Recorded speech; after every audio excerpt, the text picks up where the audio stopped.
Hello, soulmates. Welcome to Soul BB Concepts. I'm Blessing, and today we'll be making a double bow headband for a child. All right, so just go ahead to cut out a long strip of fabric measuring 27-inch long and 6-inch wide. After that, just sew at the open end, sew it down, just sew straight line by half inch. All right, then you turn it inside out and give it a good press. Make sure the stitch line is at the middle. All right, so after pressing it down, the next thing we have to do now is fold it into two and iron also. We'll measure from the folded end, we'll measure 4-inch outward, and the next measurement will be 5-inch outward. We'll go ahead to mark a straight line connecting these measurements.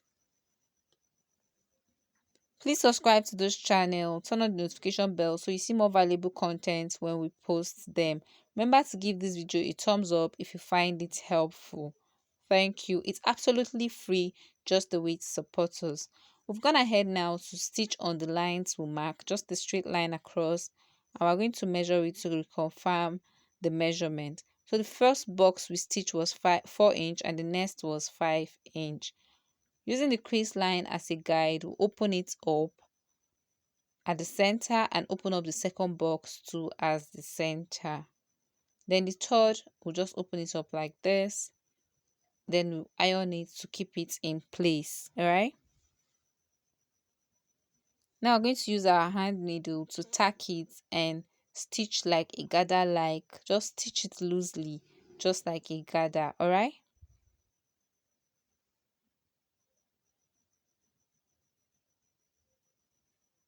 So after stitching now, we're just going to pull this thread. We're going to pull this string to form a gather like, and we're going to make sure we arrange it, pleat it, just do it in the way you would like. All right, then using that thread, you knot a bow. Make sure you secure it tightly, secure it properly, please. Tie it, knot it very well, and secure it.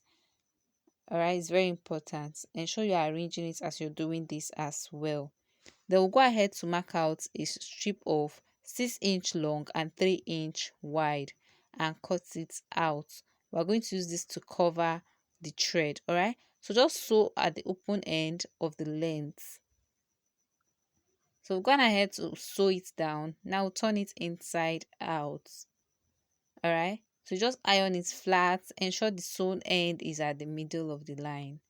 Use it to cover the side you knotted earlier and stitch it down. But we're going to be stitching it from the back side and we're going to turn it over after stitching, just to ensure that the stitch line does not show. So just give it a twist and stitch. You can use your hand needle to tack.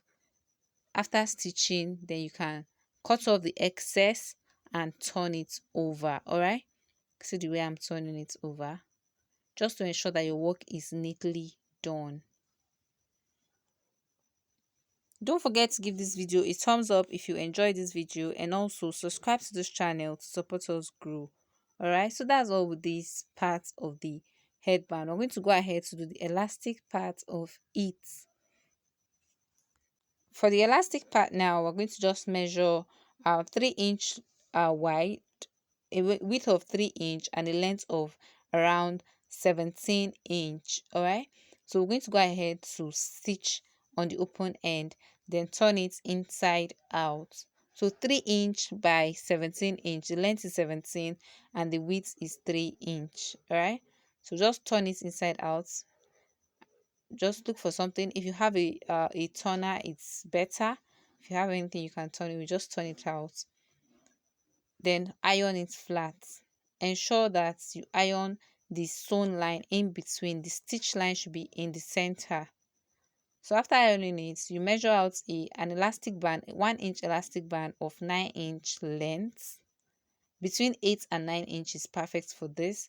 Then you're using anything you can use. I use a safety pin to pass it through, then stitch on one end, pass the other end through, and stitch on the other end as well. All right, so after doing that, now we're going to go to machine and stitch it, see what it looks like. So we're going to be attaching it neatly to this hair, to the bow, to the bow part. Ensure that the good face is facing the good face. So right side to right side. That is this, the side that doesn't have the same line should be facing the bow. All right. Then you cover it and stitch on it just like you see me do. So you can pull it inward and it covers, so your work can be neat. All right, this is just to ensure a neat finish. If you have an interlocking machine, you can interlock that end. All right, so this is the final result. Don't forget to give this video a thumbs up if you find this video helpful. Thank you for stopping by.